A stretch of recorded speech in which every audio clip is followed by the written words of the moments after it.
বেগম জিয়ার সবশেষ শারীরিক অবস্থা জানালেন ডক্টর জাহিদ হোসেন।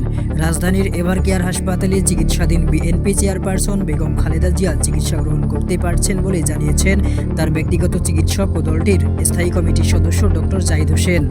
মঙ্গলবার 2 ডিসেম্বর দুপুরে গণমাধ্যম ব্রিফিংয়ে তিনি একথা জানান।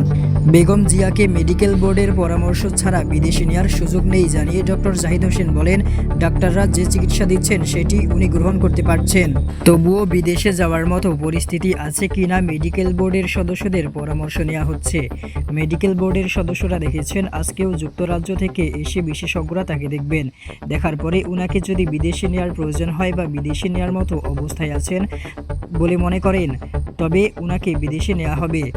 আমাদের সব ধরনের প্রস্তুতি নেওয়া আছে। সর্বোচ্চটা মনে রাখতে হবে, রোগীর বর্তমান অবস্থা এবং মেডিকেল বোর্ডের পরামর্শের বাইরে কোনো কিছু করার সুযোগ নেই। গুজব ছড়ানো থেকে বিরত থাকার আহ্বান জানিয়ে বিএনপির স্থায়ী কমিটির সদস্য বলেন, বেগম খালেদা জিয়ার চিকিৎসা নিয়ে গুজবে কান না দেওয়ার অনুরোধ করছি।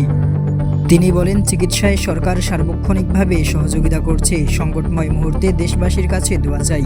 দোয়ার কারণেই হয়তো বেগম জিয়া সুস্থ হয়ে উঠবেন বলে আমরা আশা করছি।